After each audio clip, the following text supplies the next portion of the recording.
आई kitchen मध्ये नमस्ते. मी बनवते घाटी मसाल्याचा आणि अंड्याचा रस्सा. आई किचन मध्ये नमस्ते. मी बनवते अंड्याचा रस्सा. इथे आहे ना, हा मसाला आहे, घाटी मसाला आहे. ह्याच्यामध्ये लसूण, अद्रक, कांदा, खोबरं, सगळं धना, बडीशेप सगळं मसाला आहे. तर ह्याच्यामध्ये कोणताही वाटण वगैरे काही करायचं नाही. तर मी अंड्याचा रस्सा बनवते. तर 2 चम्मच आहे ना, हा घाटी मसाला घेतलेला आहे.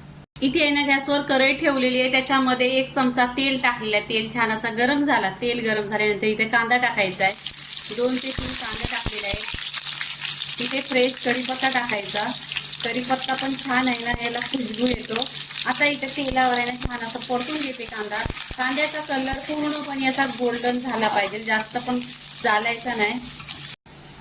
इथे कांदा आहे ना, पूर्णपणे असा गोल्डन झालेला आहे. इथे आहे ना, टोमॅटो टाकायचे. 2 ते 3 टोमॅटो घेतलेले आहेत.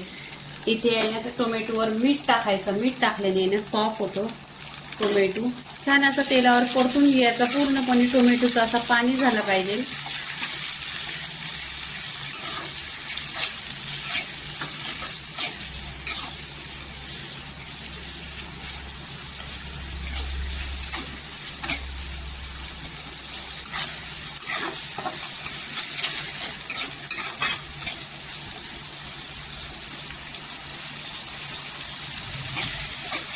इथे पहा, टोमॅटोचा छान असा पूर्णपणे पाणी झालेला आहे. इथे आहे ना, हे मसाला, जो मसाला मी घेणार आहे घाटी मसाला, त्याच्यामध्ये हळदी पावडर, धना, बडीशेप सगळे मसाले आहेत. इथे आहे ना, तर हळदी पावडर वगैरे काही टाकायचं नाही, खाली मसाला टाकायचा आहे. वर कोथिंबीर टाकायची. नेहमीच तुम्ही आहे ना, फोडणीवर कोथिंबीर टाकली तर तुमच्या रस्सा, कोणतीही भाजी खूप छान टेस्टी होईल.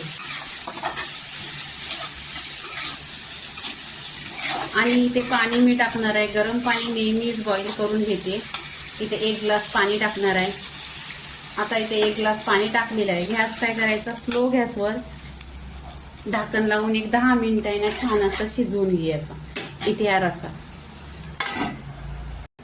इथे 10 ते 15 मिनिटं झालेली आहेत. पहा, रस्सा छान असा आणि इथे कलर पण एकदम सुरेख आलेला आहे. तर इथे आहे ना, पूर्णपणे रस्सा झालेला आहे. इथे अंडी टाकायची. इथे मी 10 अंडी घेतलीत. अंड्याने छान असा कट मारून घ्यायचा, म्हणजे रस्सा पूर्णपणे आतमध्ये जाईल. अंडी टाकल्यानंतर आहे ना, पूर्णपणे एकजीव करून घ्यायचा. आणि इथे आहे ना, ढाकण लावून 5 मिनिटं परत आहे ना, स्लो गॅसवर छान अशी शिजवून घ्यायची अंडी. इथे 5 मिनिटं झालेली आहे. छान अशी बघा, रश्याला उकली आलेली आहे आणि कलर पण एकदम सुरेख दिसतोय. आणि अंडी पण छान एकदम, आणि खुशबू घरामध्ये खमंग सुटलेला आहे. इथे मी कोथिंबीर टाकते. गॅस पूर्णपणे बंद करायचा आणि तुम्हाला रस्सा दाखवते किती घट्ट झाला आहे. ह्याच्यामध्ये कोणताही मसाला नाही, खाली वाटण आहे घाटी मसाल्याचं. इथे पहा, एकदम रस्सा पण घट्ट आहे. तर इथे अंड्याची रेसिपी पूर्णपणे झालेली आहे. लाईक करा, शेअर करा, सबस्क्राईब करा आणि नेहमीच खात राहा. धन्यवाद.